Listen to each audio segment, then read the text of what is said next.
everybody, and welcome back to Feedback Loop. I'm Joey, And I'm Jeremy.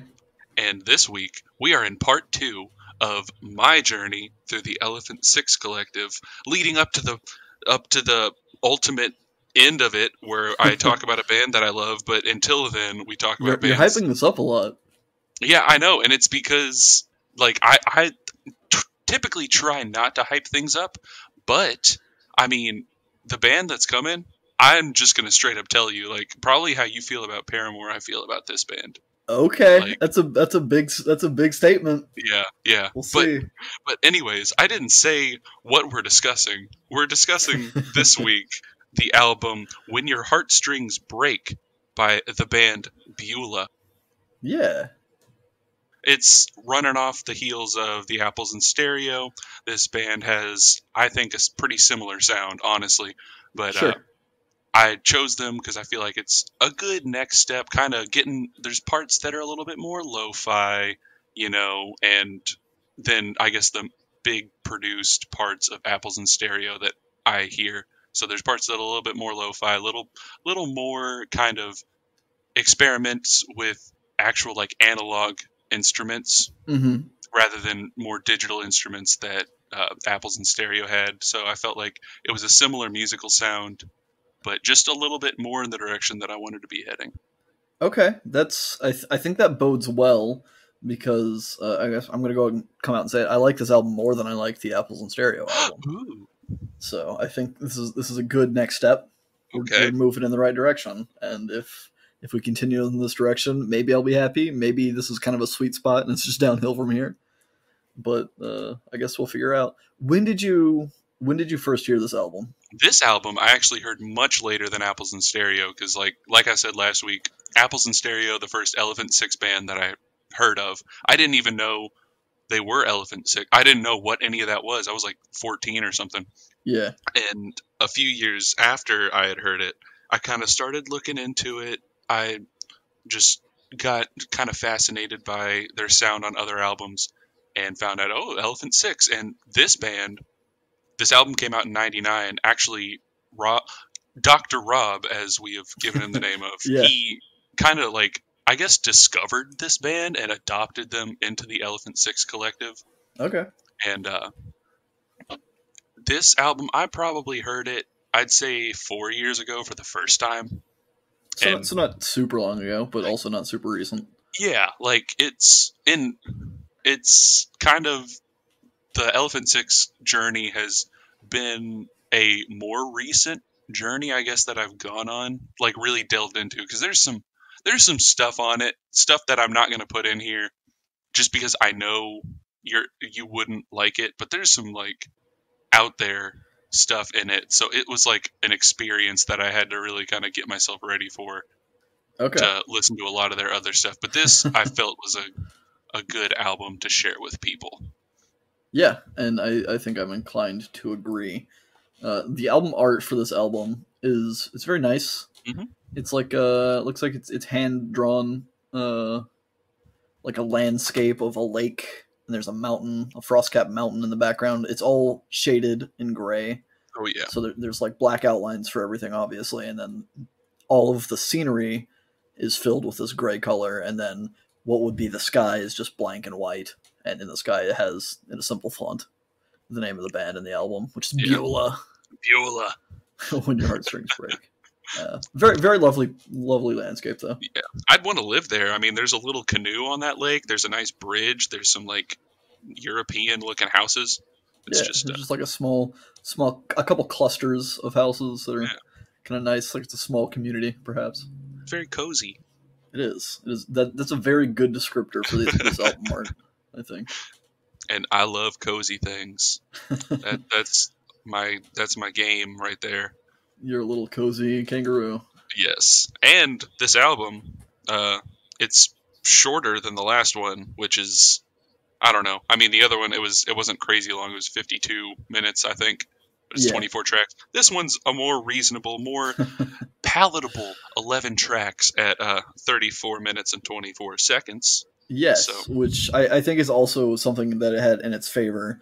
You guys don't know this, but the last episode we recorded on a Wednesday. Normally we record on a Monday, so we actually had 2 fewer days to listen to this album this week. So I'm glad it was shorter and it wasn't an equal length to the one before it, because I didn't have time for that shit. Really, I don't either. I mean, like, honestly, an hour-long album, it better be, like, I better like it as much as I like the Apples in Stereo album if I'm going to listen to Right. it. Yeah, I mean, I like... There's a difference between being able to listen to and enjoy a long album and then the process that we go through to record a Yeah. podcast for that album, where we're just listening to the album over and over again and deconstructing it. It obviously, the longer the album is, the longer that process takes by an exponential factor. And I mean, an hour, it doesn't seem like a long time whenever you're like, oh, it's an hour-long album. But yeah, we listen to it like a lot, and that's a lot of hours, and we still have to work. Like, right, we have jobs, we have hobbies. I have video games to play, man. Like, exactly. I got stuff to do. Yeah, eventually, maybe if this podcast picks up, or maybe even if it doesn't, we can start streaming video games together, and then one of them will pick up, and we can point people to the other, and then we'll just have this whole multimedia conglomerate going. Dude, we can stream video games while we're discussing albums. Boom! Yeah, that would work out great for me, because then I wouldn't have to put any thought into what I'm saying. I'll just babble on about albums. Well, I mean, that's usually what we do whenever we play video games anyways, but... It's true. Or just other things. Yeah, okay, yeah. We're more organized on this podcast, yes. At least somewhat. So we're gonna go ahead and get into it. The first track of this album is Score from Augusta. Augusta, like the place in Georgia. Like that place in Georgia. I'm assuming that's where this band is based, or were based. They actually came from San Francisco, California. Okay, that is an interesting point for reasons that I guess we'll get into. Yeah, it is. I think I know the reasons. But yeah, we're talking about Augusta here. So this song, like, as soon as it gets in, you hear horns. You hear some trumpets. Yeah, the trumpet. And I'll go ahead and let you know, and you probably might have picked this up from the Nana Grizzle album or episode, that I like horns in So do I, man. Yeah, it's just a nice sound. Like, it's just bright and happy and whatever. Yeah, especially when it's done well. Mm-hmm. Like, I mean, one of my favorite bands of all time is Cake, and they have a great trumpet player. Yeah, they do. I think there's a great horn section for this album, so it's kind of fun. And like a lot of ska and stuff has some really fun trumpets and stuff, and I enjoy that kind of stuff. So ooh, ska. This felt, like I said, it feels like a step in a good direction from the last one, because I just really enjoy the trumpets. I noted it on like every single track that had trumpets, which is most of them, I think. That makes me very happy. I fucking love the trumpets in them. I'm just so happy to hear that. It's that's good. But like I said earlier, like you hear the horns. There's kind of some ahs, like he's the vocal like oohs type, and ahs. Yeah, and it's like that kind of makes me think of Apples in Stereo, because there's a lot of like the vocoder baba and the stuff like where Dr. Rob's doing that type of stuff. So it bleeds in here, but the sound you get, I think, is a little more lo-fi to begin with, which, I mean, this album came out 8 years earlier. We're going back to the past. I'm trying to get back further and further with some of these. And then, I don't know, it's just guitars are a little bit more actually distorted. There's still some keyboards in there, which I always like the electronic sounding keyboard. Right. Yeah, it's interesting that you compare this and it makes you feel like Apples in Stereo, and I totally get that. Mm-hmm. But it's interesting because last week when we talked about the Apples in Stereo, you said that album kind of reminded you more of the Beach Boys than what I had, which was a lot of Brit rock and stuff. Whereas this album, I think, reminds me more of the Beach Boys than the prior one. Whoa. Because I'll just go ahead and say it. This album reminds me more of Brit rock. Like, interesting. I don't know if it's. I feel like the lead singer, his name is. I want to make sure I'm pronouncing his last name. Miles Kurowski, I believe, is how you pronounce it. Kurowski. Yeah, Miles Kurowski. He sounds like he's British, and I couldn't find anything if he was or not. Like, there was on Wikipedia. He doesn't have an entry. I absolutely concede that the vocals 100% sound like a Beatles kind of a deal going on. Yeah, and there's just some sort of like instruments that come in later that make me think Beatles, but for sure. there are definitely parts I can see with the Beach Boys, and I mean the Elephant Six Collective, like Dr. Rob and his constituents, like they all kind of, I think they all had a love for the Beach Boys. I know at least the founding people of the Apples and Stereos like got together because Sure. they liked the Beach Boys, like they were Yeah, I friends. mean, who doesn't? Yeah, of course. Who doesn't like the Beach Boys? I think really what draws me to the Beach Boys for this album, maybe more so than in the Apples and Stereo album, is that maybe it's because they're from San Francisco, Hmm. but I get this very like surfer rock vibe on at some points where it's just like it's very like sunny and happy and like chill kind of a thing. I I don't can know. definitely see that. It gives me that vibe that surfing USA kind of thing. Yeah, yeah, that's true. I can see that, and like I guess I'm thinking a lot of the vocals, so the music Right. does sound pretty surftastic, Surftastic. Californicated, I guess. Yes. Which But is a theme on this album, I believe. Speaking yeah, of themes, though, yeah, the song to me, I feel like I've misinterpreted a lot of these songs, maybe, hmm, but this one specifically it seems kind of like a backhanded love song in hmm, a way, where he's comparing his love of someone or of a past relationship to like generally negative events like the yeah, Civil War and like at some point he refers to like Jesus claiming that he can heal lepers or whatever and saying no that hmm, shit that doesn't even compare, and he kind of like throws shade at yeah, religion with that line and stuff, but yeah, it kind of seems like the post breakup song where he's maybe trying to let go of his ex but struggling with it even though he knows it was probably not a good idea. yeah, and that's because that's a theme. I kind of got the idea that he wrote the song as if it were some sort of like quote unquote love letter written in like the Civil War era. Like Yeah, you're almost reading it as it was like one of those like letters that you find in a chest of drawers in some house in the South from like the 1800s or something. sure. But I don't know. Just one thing, because I did a little bit of research, and Augusta was apparently a one of the few cities that was like spared from the war. So I don't know if that holds any significance, because in the chorus he I'm sure says it does. the South will be spared, bullets flying fast from her eyes. Like I don't know if he's trying to say that like he wishes that their love was like Augusta and could have been spared, or if it was spared. But I definitely pick up the kind of backhanded elements that you're talking about in Right. this. Yeah. Just comparing their love at all to like using that Civil War imagery is Yeah. kind of like it's strange. I don't know Hmm. if it's necessarily like negative or mean in intention, but it just seems kind of interesting. Yeah. And like as far as the way this guy writes his lyrics, like not to harp back to the Apples and Stereo, but like those lyrics seemed very like esoteric and like introspective and whatever. This guy, I feel like he paints a better. Well, while he does have kind of the out there vague lyrics that can be interpreted sorts of ways, he does. I think he does a better job of like painting a picture Yeah. with He the uses a lot lyrics. of like descriptive imagery and words and stuff. Yeah, definitely. But yeah, it's just a nice way to start the album, I think.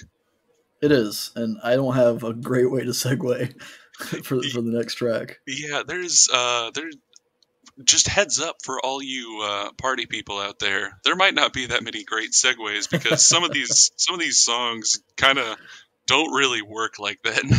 But Yeah, I mean we can try. yeah, I mean I just not for this one. yeah, This one not just I'm drawing blanks. yeah, not for track 2, Sunday Under Glass. Yeah, see Yes. how would we even write a segue for that? If I mean, somebody maybe if it was a letter that was written in Civil War times, it got picked up by some old historian who was looking through documents on a Sunday with his magnifying glass, just trying to read things and be gentle. Maybe there's something there, but I couldn't connect it.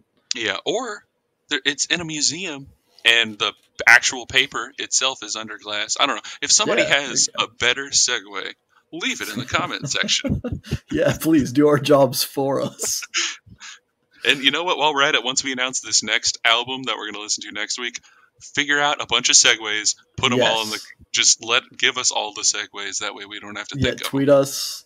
drop us comments, and we'll it's crowdsourcing segues. We'll put your segue in the podcast, and we'll give you a shout out when we do so. Yeah. But back to Sunday Under Glass. This song, it starts a little slow. Like, I don't know, because the first song, it kind of kept some sort of energy. Like, it had like the power pop rock type. I don't know what to call it, honestly, Yeah, but it's because I think it's pop. Is it? Is it pop though? I don't know. Like, yeah. I mean, it's it's kind of like indie pop rock yeah. stuff. And there we go. I'll go with like indie pop or something. That sounds fine to me. But this one's a little bit slower. It's got some like accordions and stuff in the background, and this song, like this is the song that whenever I was re-listening to it for my notes and stuff, I like try to do a bunch of research to figure out if he was British, because man, I was getting some Beatles vibes just from his voice. Yeah, yeah. He has a very I don't know. It's kind of I used the word droopy for guitars last week, but it's kind of that droopy kind of Beatlesy voice. I cannot find a way to describe it accurately, Yeah, but I definitely see the comparisons there. yeah. This song is my favorite track on the album, I think, Oh though. shit, man. Just the second track, I'm just like, yeah, this is great music. It's got some sleigh bells and some low toms at the beginning, and then it kicks in with the full band and the trumpets. Oh And yeah, it's got some nice strings. It's got some flutes. yeah, dude. There's a guitar solo with what sounds like a vibraphone kind of playing under it that gives it this very like echoey, chill vibe. I love it. I love Dude, it musically, and that's why it's my favorite. the vibraphone. Oh my god. That's like, I think whenever all the people from the Elephant Six were recording, like I think there must have just been a vibraphone in the recording studio, and everybody was just like, "Hey, let me take a little dip of that vibraphone because that Yeah, sounds pretty nice." But I'm right there with you, man. I love it so much. Lyrically, Yeah, again, I this is where the fact that they're from San Francisco either makes complete sense or it confuses me.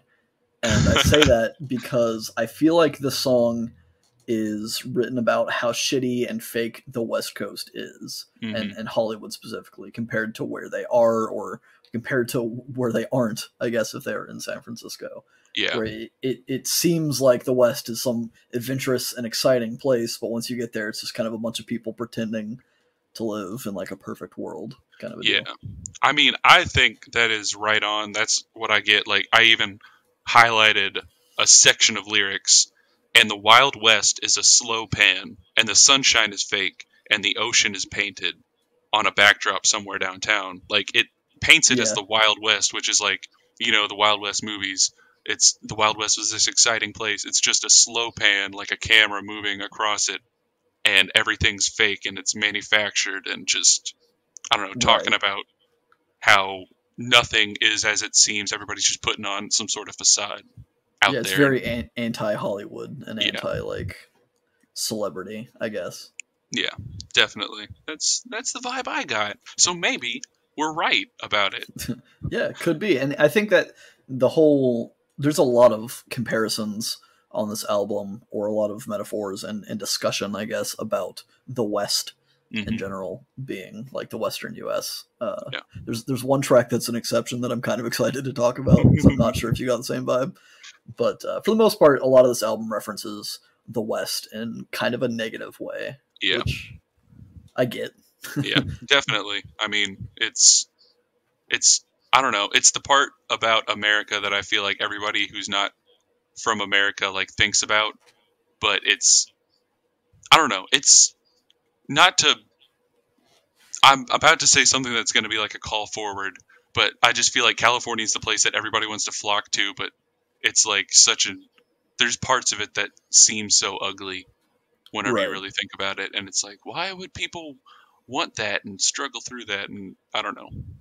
Yeah, I mean it's the struggle to even I think it's a struggle between matter and space.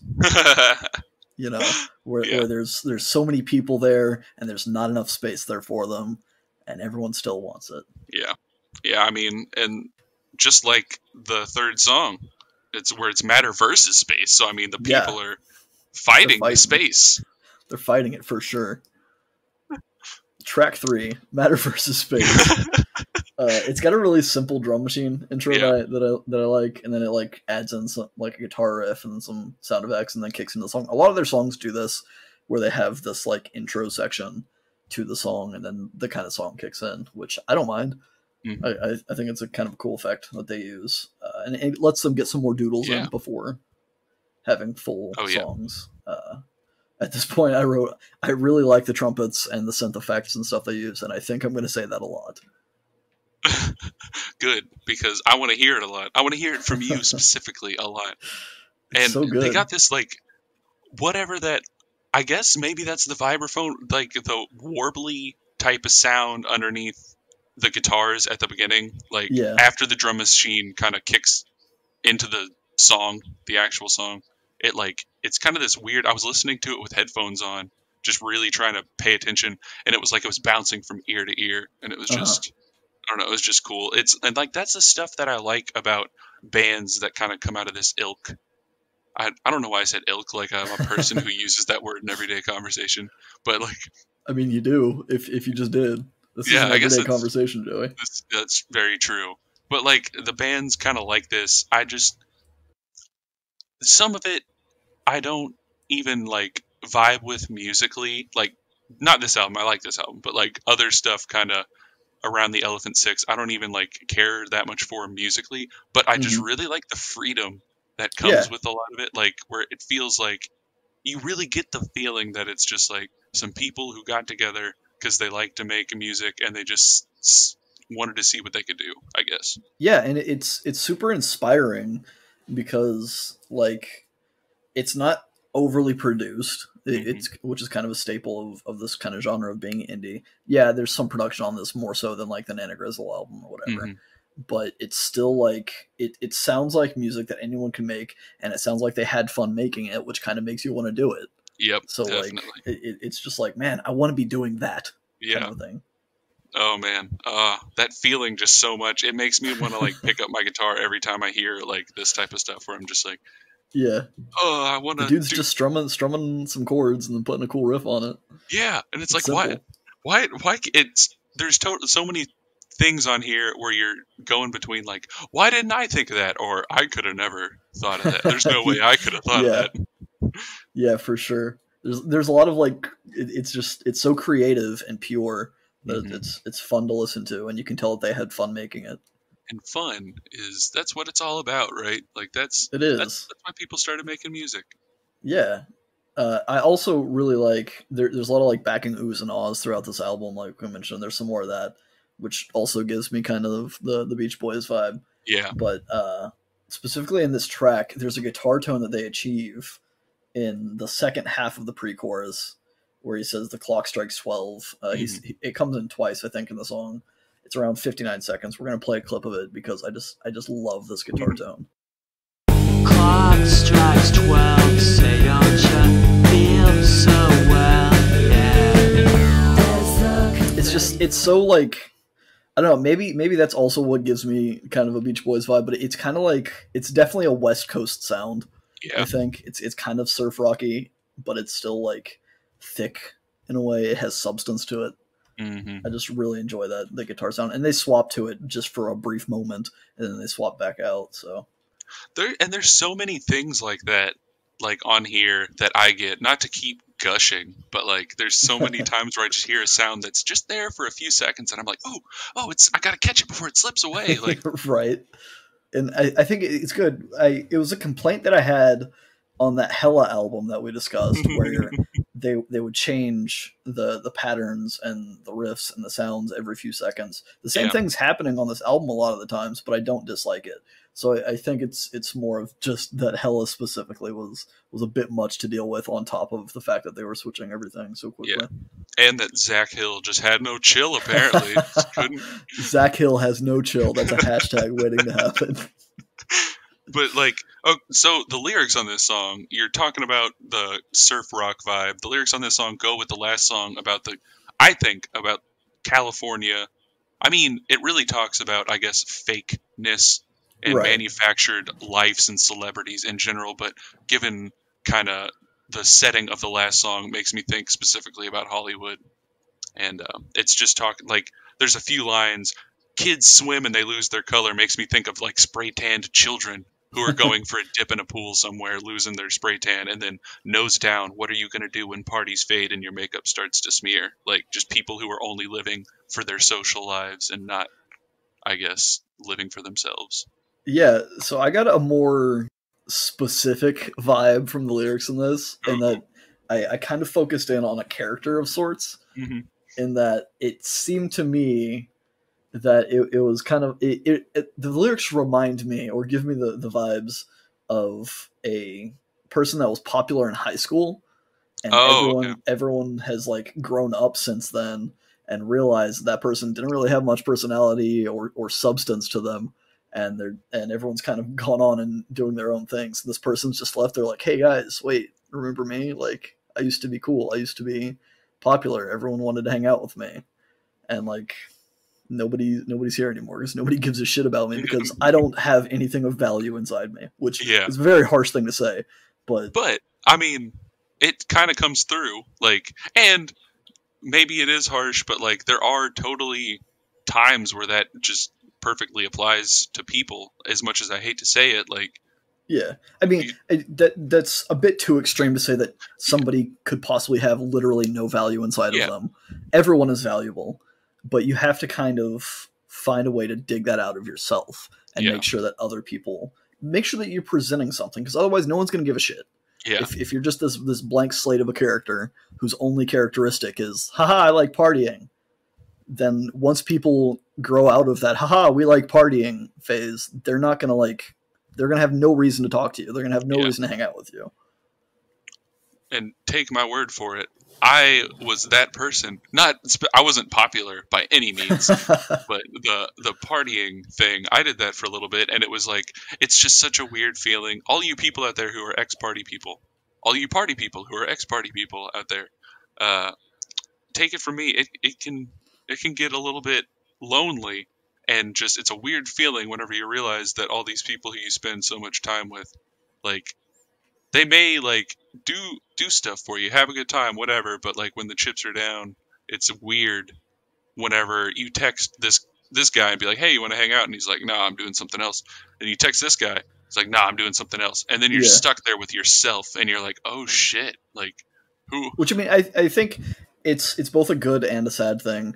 Like, it's good in that at that point in time, you kind of have to focus and say, like, okay, wait, maybe something I'm doing is wrong. Maybe I need to figure out what I can do to get myself back on track and to grow as a person, kind of a thing. Yeah. I do like your specificity with high school, because that actually ties into a later song for me, at least, what I got out of it. But yeah, I'm not sure if there was necessarily a through line to this album, but it kind of seemed to me like a lot of it was written about a breakup with a specific person. So I kind of characterized that person as being someone that was popular in high school and then kind of faded out. Yeah. And I don't know how to segue to the next song. Well, I mean, you could just say that the character was having a good time, but at some point in her party career, there was her last party, and it became known as Emma Blowgun's Last Stand. Yes, there we go. You know what? I guess I could have focused more on the Last Stand part than the Emma Blowgun part. Yeah, see, the character's name is Emma Blowgun. Like, we don't got to worry about segueing that. We just got to figure out how to contextualize it with the Last Stand. But track 4 is Emma Blowgun. Emma Blowgun's Last Stand. Yes, and I like the way this one starts off. It's got these little tribal drum type things going into it, and I mean the keyboard with this distorted guitars, but that's going to be in like every song at this point. But yeah, it's got a little drum intro, and then it like half the track almost, I think, is instrumental. Like the first half of it gives it's such an interesting recurring theme in these albums that you share specifically, but and normally it's you're the one saying this, but the whole instrumental first half of the song is so so specific of a vibe to me that it gives me that nostalgia for a time that I never experienced, kind of a thing. Yep. Where it's kind of like adventurous in a way, where it at first kind of evokes some feelings of being home on a summer day, maybe sitting on a porch looking out over your suburb with like a city in the background or in the distance or whatever. And then some of the strings come in and the song kind of evolves to kind of give it more of like a natural or a foresty kind of feeling to it, which is amazing that can happen with music without lyrics. Man, that was just awesome to hear you say that. I'm glad you said it, so I didn't have to, because I don't know, like I've said it so many times. Yeah. The nostalgia for a time that I wasn't at, or I didn't know of this song in, or whatever. But I really like how they bring in the violins or the strings. I don't know stringed instruments well enough to Yeah, I be just like, say strings so I don't have to look like a fool when I call one out wrong. well, I'm gonna go ahead and look like a fool. I think it's a violin. It probably is. But yeah, this is like, it's, I think, the longest song on the album. It's like 5.5 minutes long. It's just nice. Like, some people may not like the long instrumental intros, but I feel like, or maybe like kind of how Apples and Stereo did it, where it seemed like they did more of theirs, where they segmented it into a different, like it's its own song, and Right. then the song starts. But I like this kind of more, where it's kind of like the build up. Like, we talk about certain songs that you want to listen to the whole album for. So like, if you're gonna have a super long instrumental intro to a song, put it in the song. That way the actual like lyric part of the song can have that build up. Yeah, it'll have some context. Yeah, I just like it. I agree. It's really cool. The song, from the lyrics that I got out of it, I kind of got a less specific vibe on this one, where the song seemed generally about reflecting on your past and kind of being okay with where you are, even if people who you were raised around or people you used to hang out with don't understand. Yeah. And he makes another like anti-religion jab in this track, which kind of makes me think that it's a bit more personal for him, where he was raised in a very specific religious way, and then he kind of bucked that, and his parents got mad at him, and he's just like, well, this is who I am. Yeah, I definitely got like the same vibe. I went, rather than with his personal, which I do like that storyline that has more of weight to me, and I kind of wish I would have heard that first. The way I heard it was with the Hollywood thing. I saw like an actress, Emma Blowgun, this actress. Maybe she went to against like her mother's convictions and her father's, what was it? It was, your mother's convictions and your father's predictions don't seem so insane. Like, she's second guessing herself after going to Hollywood, and she's starting to say like, maybe my parents were right, maybe they knew better or whatever, and like pushing through that. Right. And I don't know, kind of just, but I mean, it could be carried over to just about any big decision that you make for yourself, go out on your own, that you have in life. Where I will say, I think there's probably more weight in your response or in your theory because of one track in specific later that I got a very similar vibe to. So maybe this is kind of a character that'll come up later as someone wanting an aspiring actress that has moved away and changed her life to try and get something to happen. Yeah. And I don't know, the last line to this song, when all you know your shadow's a ghost, don't let it scare you away. Like, it kind of just hit me as like the people who will literally just like risk everything in their life to get something, or I don't know, whenever everything's gone, they're still going. And like, even their shadow's a ghost, they're not deterred by it. Right. Which, I don't know, usually I have a failsafe of some sort, and there's not been many moments in my life where I've ever risked it all, lost it all, and just kept going. Like, I don't think I've ever had a point where I really lost it all. I always had some change in my back seat of my car that I could get gas with. I was never stranded somewhere. You've had a security net kind of a thing. It's just it's a nice little story element that kind of hits me. Like hearing people, since I haven't had any crazy hardships in my life, I guess. I mean, I guess I shouldn't say that, but like I've never like been homeless or anything. So Right. like hearing people talk about like their struggles in songs, it kind of gives me different perspectives, and that's why I like listening to stuff like this.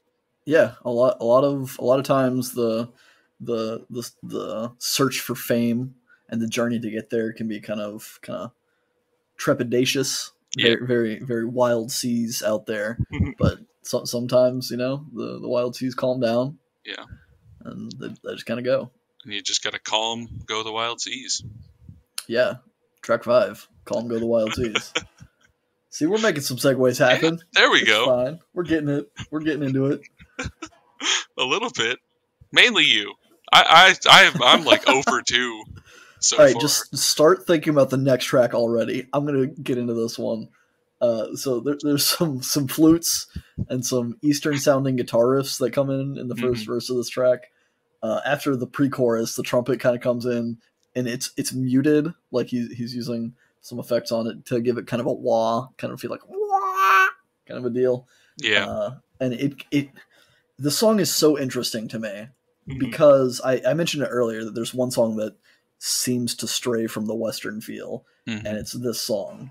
So it's Calm Go the Wild Seas. There's some flutes, there's some like Oriental or like Eastern sounding guitar riffs, and then after the pre-chorus, the trumpet comes in, and there's like some tambourine and stuff, and it kind of has this medieval feel. Yeah. Which is interesting because when that stuff comes in, or right after that stuff comes in, he sings "I Will Be the King," which maybe I'm looking too far into that and giving him too much credit. But it kind of gives you this kind of old medieval king kind of vibe. But there's also this Eastern vibe going on, and there's some like strings that come in that have a more Eastern vibe that comes in, and it just seems like the song is bouncing between this kind of English medieval castle feel and then this Eastern dynasty kind of feel, which is an interesting contrast when the rest of the album seems to be more focused on Western US kind of a deal. But Yeah. And well, I can definitely see kind of the toss up between the Eastern and Western. Like this song is relating, like at one point he says my sails are tattered and they're worn bone thin. Like it makes me think he will be the king, but like now he's sailing. He's just somebody out there, like not knowing necessarily what's happening. But there's also themes in this song that I get. I know this is kind of like my fallback though. Whenever I hear a song and I'm kind of like, I latch on to something, and there's parts of this song that make me think it's about like whenever you feel just completely defeated on the inside, but that like facade that you put up, kind of calling back to maybe Emma Blowgun has been defeated, her shadow's a ghost, and she's putting on this face, but then the fake face kind of feeds into the manufacturedness of Hollywood that he was talking about earlier. yeah, 100%. And yeah, I don't know. Other than that Eastern, like the Eastern strings, it sounds like there's some sort of shamisen going on, like that Eastern guitar, but like the violins or whatever it was, that it's like they put like the Eastern twist on it. Like it's got that like very like type sound, and it's just, I just love it. I did a Bon Appetit kissing noise. Yeah, I could feel it. I could hear it. But yeah, I think you're spot on with the lyrics. Like he says in the first chorus, he says, "I will be the king. All I need is the comfort of a stage, smile and take a drag." So it's definitely reinforcing that, like, even though his sails are tattered and they're worn bone thin, he's just exhausted from living. He's like, all I need is a camera on me, and I can someone to act to. Yeah. Someone to put up this facade for, and everyone thinks I'm fine. Well, you know what? It sounds like he should be in some sort of play, since he's a sailor. I mean, those Greek sailors, the Argonauts, like they should have had a play about him.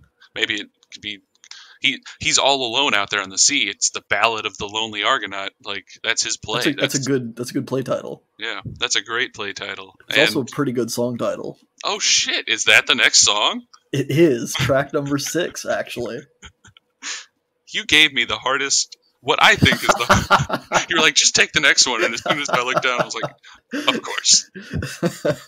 I don't know. We'll see. We'll see how the rest of the album goes. Yeah, I guess that's true. There's a few other ones actually that I'm thinking about now. But this one, I mean, it's this song kind of it. I don't know how to pin this one down because it changes quite a lot. Like, but I mean, it switches back and forth. I guess I shouldn't say it changes a lot because it doesn't Right. like have 7 different changes, but it switches between this like jangly, slower kind of shanty type feel or something, and their typical, I guess, indie pop rock thing. Yeah, I noted that it was kind of back to the normal, well, the normal for this album thus far, except for that last track. I put so much like thought and enjoyment into the prior track being so specifically different that I actually didn't take a lot of notes for the music on this one because it just kind of felt like, okay, well, now we're getting back into the normal of this album kind of a thing. Yeah. And that's, I mean, I didn't put a ton of notes other than that it changes a lot. Like, and I put more notes on the lyrics because as I was looking into it, something I said I was going to do like a call forward about, and I just kind of cut it off about California being the place that everybody goes. This song, Right. it seems to be about, I mean, the Argonauts are like Greek. They were like a Greek ship fleet army thing, and they sailed around. But it also, he talks about going around the Cape, going to El Dorado, like, there's a lot of imagery kind of referring to like the gold rush of California, and that it all goes to, I mean, California. It's the place that if you're an actor, you go there. Back in the day, the gold rush, you go there. Like, you go there to make your quick buck, to make your fame, to put your stake in the world, like the American dream, whatever.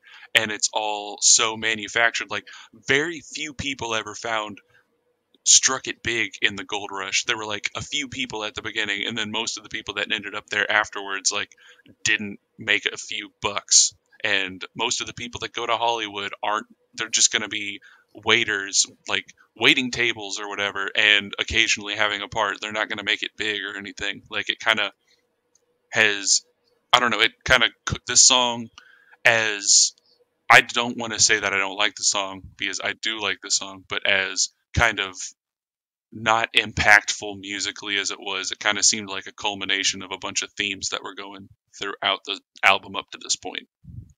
Yeah, no, for sure. It definitely has the same feel to some of the earlier tracks where he just seems like he's kind of shitting on Hollywood and California, which I thought was interesting. In my notes, because I didn't know that they were from California, I was thinking maybe he hates California so much because his ex-girlfriend left him and moved to California to pursue her acting career. But knowing that they're from California, I think I have a slightly different narrative. I think I have a new idea of what happens, but I'll get into that kind of later. Ooh. I think on one of the later tracks to flesh out my new. Give me some time. Give me a few tracks to flesh out my new storyline here. Just winging it. Yeah, I mean, the idea popped into my head while you were talking. Took a couple quick notes, so we'll see. I mean, if I got nothing, I was gonna try so hard to segue this. Comrades 26th is the 7th track. Yeah. I don't know what that means. You know, honestly, I don't either. Like, Comrades 26, it made me think, like, maybe that's like the last song was about like a ship captain or somebody on a ship. Like, maybe that's something with like longitude, latitude, something. But like, I got nothing. I don't know what Comrades 26 means. It doesn't matter. This is one of those tracks on this album that jump around a lot. Mm-hmm. I know we just said that for the last track and some of the other ones. There's a lot of, I don't want to really call it progression, but it seems like there's a lot of snippets of songs that are kind of blended together, and that the first 14 seconds are pretty standard what you'd expect from this album. Mm-hmm. The chord progression in this part actually reminds me of a Metric song, so I'm going to put a Metric album on our list if I don't already have one on there. I think you do, but put another one. Go for it. We'll just do all of their discography. But after the first 14 seconds, it changes, and then there's like this 8-second interlude with some xylophone and one of those like Mexican scratching gourd kind of things that gives it a ratchet kind of sound.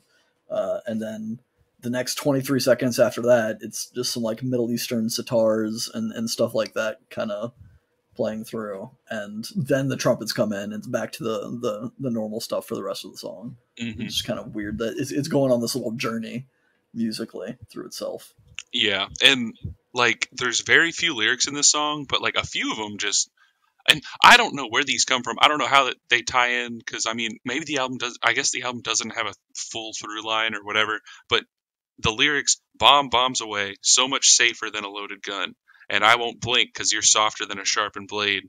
Like, it makes me think maybe the music is going on a journey, and it's this like naval captain, but it's like what he's saying right there, it just makes me think, it's very surface level, but it makes me think of like how impersonal, I guess, war becomes.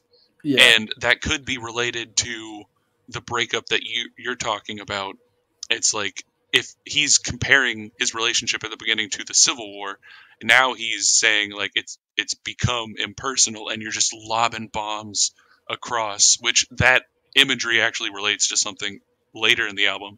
But you're just throwing bombs, and you're just like, I don't care, whatever, like it's safe from over here, I'll go nuclear, whatever, like it's Yeah. and it's fine.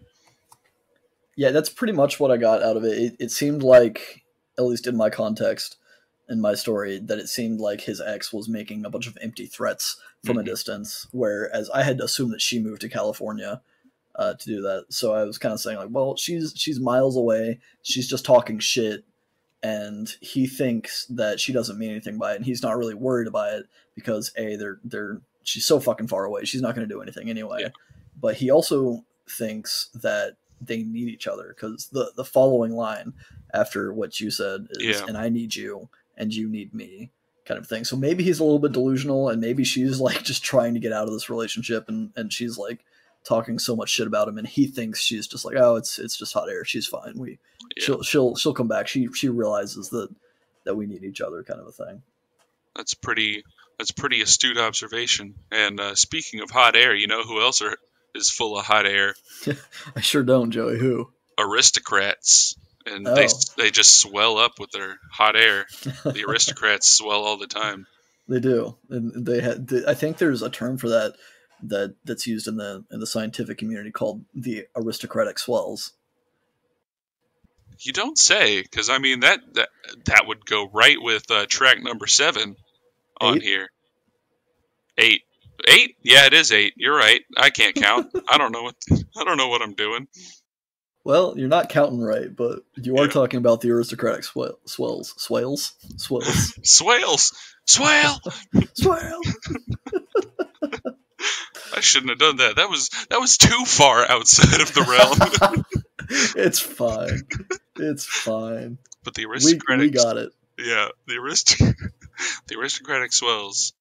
I mean, this song, I don't have a ton to say about this song, but except for that, it seems like an actual piano comes in. Yeah. And I mean, maybe it came in earlier, but this is where it becomes noticeable, I think. The actual piano, I guess. For sure. But I don't know, this song also gives me a Beatles vibe, but I think that's mainly due to his voice or something. Yeah. I really like the guitars on this one, and the rhythm specifically of the whole song. It has kind of a nice feel to it, but I also didn't have a whole lot to say about it. This does tie back into my new theory. Lyrically, this one seemed to me at the time to be about a band and a mistress character, or a female, a girlfriend of a band member, perhaps. Yeah. It seems like the band starts out pure, and they just want to make music for fun and for free, and then they sell out eventually. Meanwhile, the girl seems to be trying to start her own career, even if that means doing some less than kosher things. Yeah. Maybe I'm reading a little bit too far into that, but at some point, he says, and with a kiss, yeah, you'd be so sure, we'll put a laugh track on for you, dear.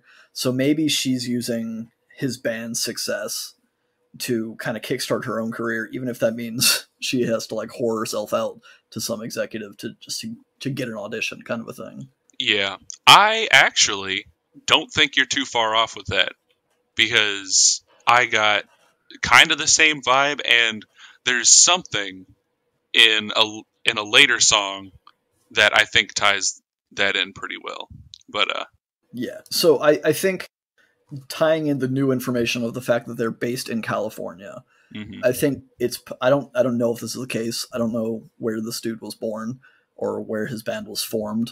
If it was in California, then this kind of goes out the window. But I'm thinking maybe it was his girlfriend's fault. Maybe he started this band and they were pure and they were just doing it for fun. His girlfriend convinces him to come to Hollywood and sell out.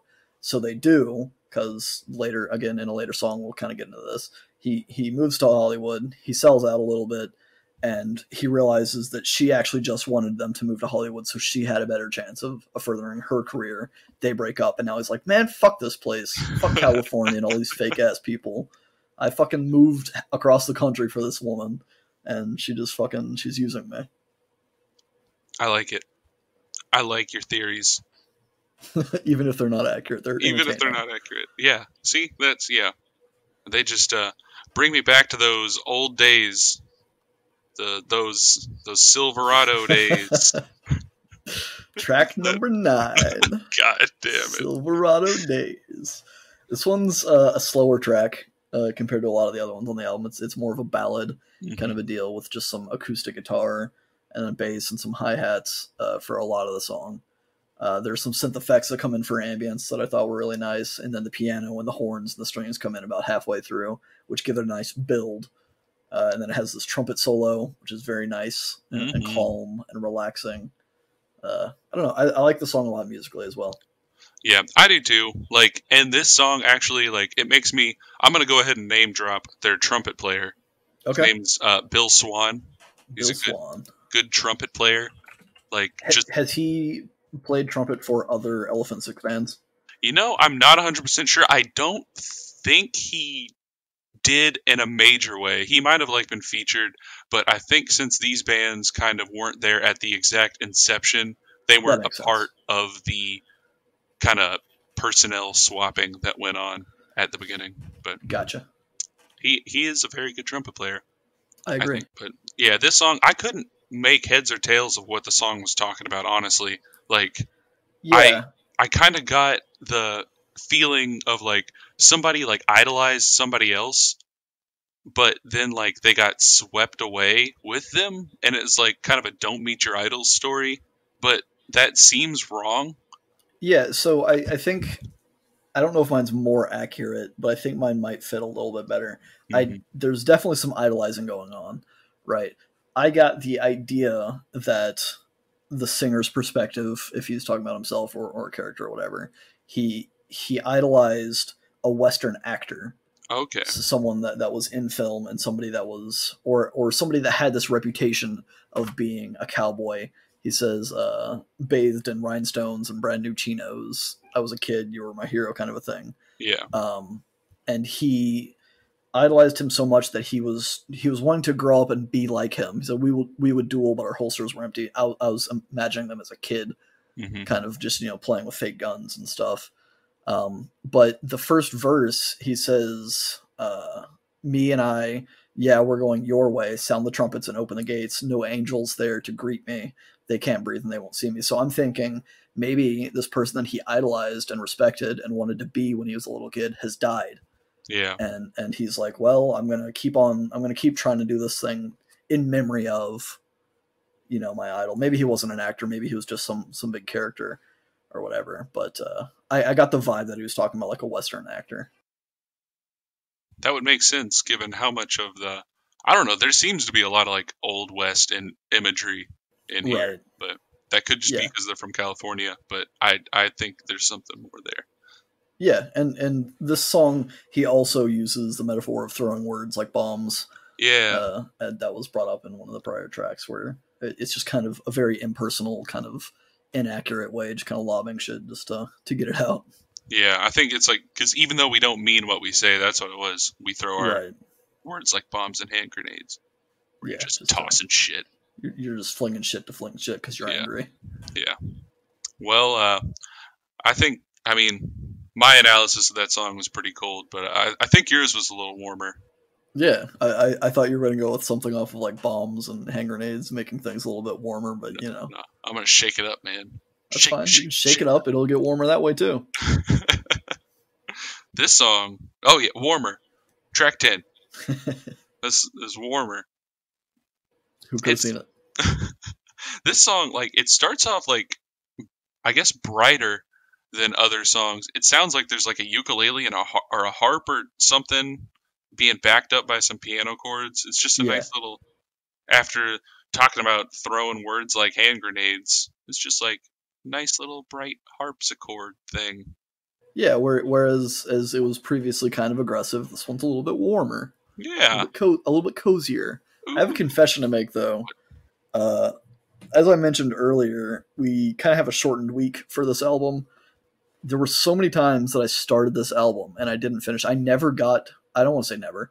I only got to this track a few times because of my listening habits. I would listen when I was in the shower or when I was driving somewhere, and a lot of those times I would have my task done by the time this track came on. Yeah. So I actually hadn't listened to the song a whole lot until I sat down to get my notes together for it. But I do really enjoy it. It's a very lovely sounding track, and it has an intro with those pianos and the ukes, like you say.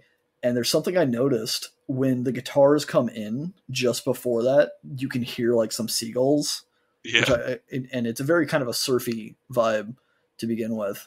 But it's kind of nice having those gulls kind of reinforcing that imagery or that mindset. And it sounds like they're playing the guitar backwards.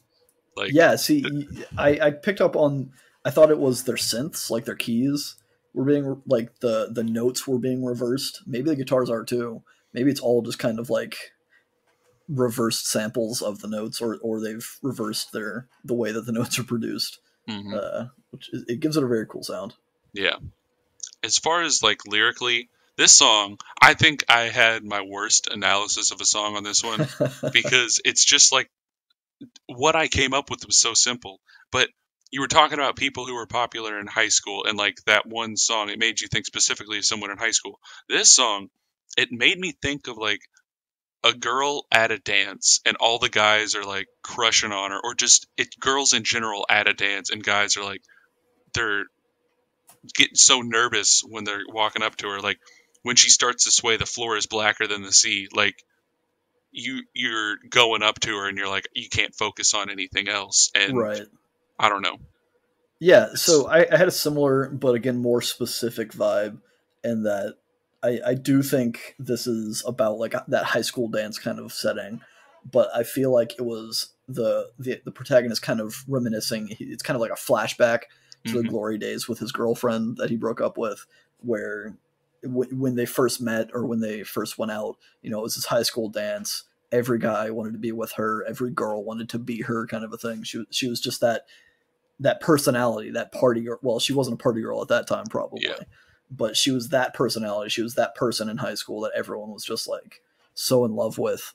That obviously shit kind of seemed to go south if she's the same character from yeah, the prior track that I was annoying. But she was young, she was kind, and she was reassuring. He has some quotes where like she says, oh well, you'll do just fine. And she kind of like reassures him that no matter what they're doing, that like it's going to be okay, because yeah, it's just him kind of.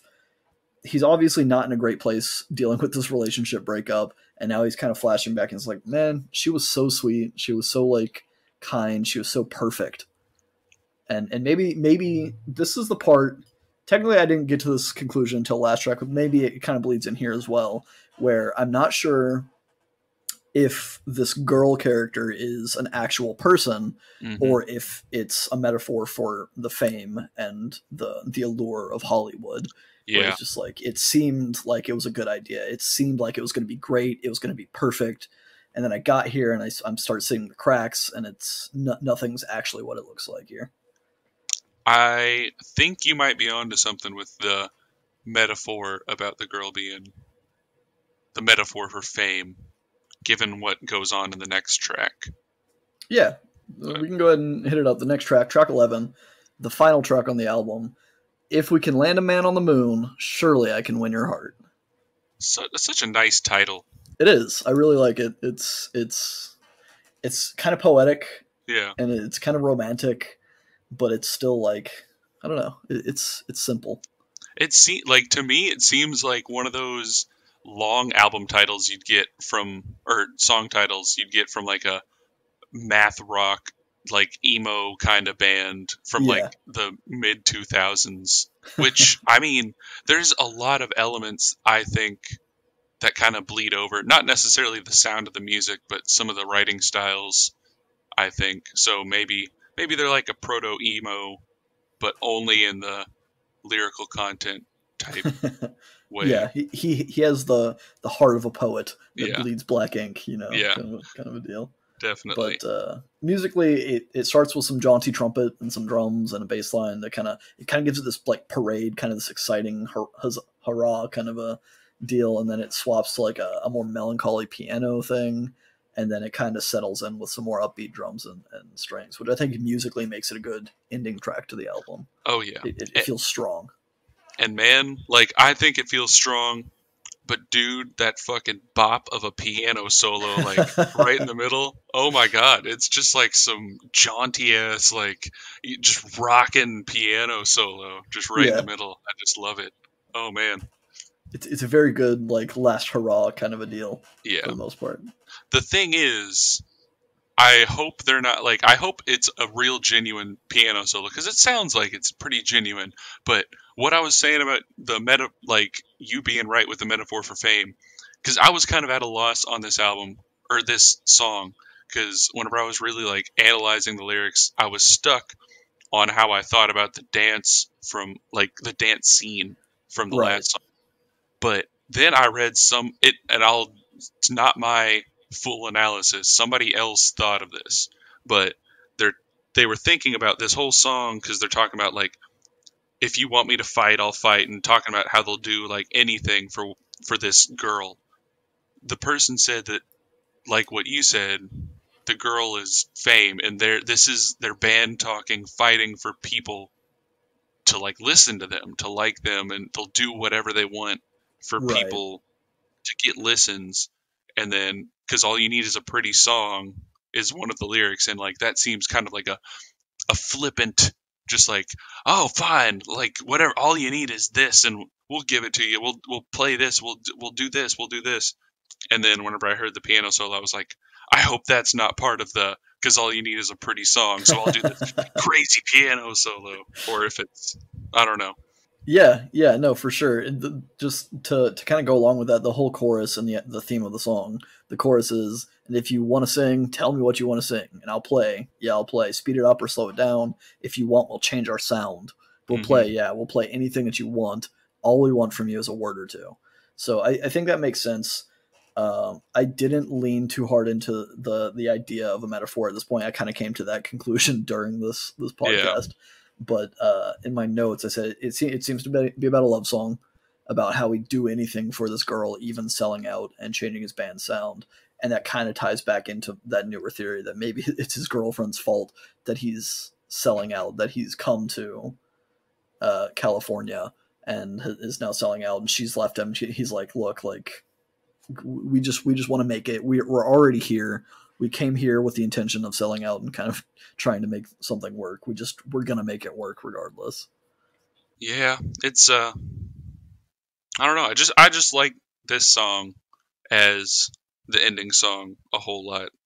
It's Yeah, just a it nice way feels to cap it off. it's a very good ending track. Yeah. We talk about that a lot, but I think that's true on this album for sure. Maybe that's the reason we pick all these albums is because We just like the ending tracks. yeah, we just like the ending tracks. Maybe. I have quite a few albums that like I don't know, I forget what album it was. Was it what was the album that you said like you didn't necessarily like love the rest of the album, but The was it the Tulu Tulu album. album? Yeah, okay. Yeah, Yeah. And yeah, that's right. Because I was thinking like you loved that whole, which I mean, I guess you do love that whole album, but right. it's mainly I for the love it last. as an experience, Yeah, not as the individual pieces of it. But overall, I think this album's great. I think it's a very good second step on our journey. Like I said, I like this one more than the Apples and Stereo album, which isn't to discredit the Apples and Stereo album. I thought it was okay. But I think we're going in the right direction. Hopefully it doesn't change direction and steer off course a little bit. The trumpets are great. There's some really interesting music stuff that's kind of sprinkled throughout this album. I don't think this is an album that I'll throw on super often still, because this just isn't the kind of music that I'm used to listening to often. But I think it's a great album, and I think it has kind of helped me, or is helping inform what you like, so that I have some other albums that I can recommend to you later. Ooh, okay, I see ya. So yeah, this well, as far as not changing course too much, so I'll give you a little background. The next week's album, I'll go ahead and get it out there. Yeah. The band is Of Montreal. The album is Cherry Peel. Cherry Peel by Of Montreal. So the Apples in Stereo, I liked. I wanted to get you like the intro to this type of sound, the indie pop sound, while still kind of easing it in. This was more of the sound that I'm trying to get to, like musically. Okay.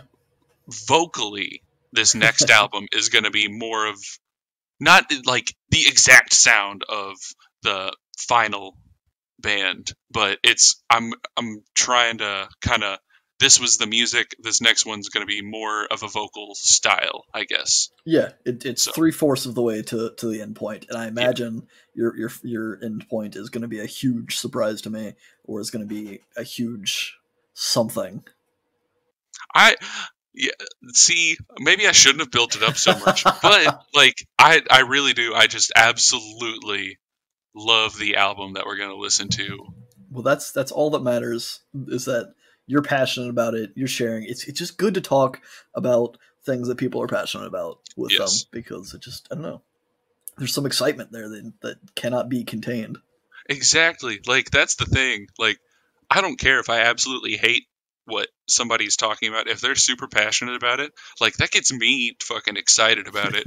Yeah. It's like, you can just tell whenever somebody actually loves something. Like, there's this, I'm not going to get way off track. Like, just, I love hearing about what people are super passionate about, being able to feel it. That's why I gravitate towards bands like this, is because you can really hear that, like we were talking about at the beginning, like, you can hear they're having a lot of fun doing it. Not saying that, like, other bands, like, you listen to pop songs and you're like, oh, they must have fucking hated this. Like, right.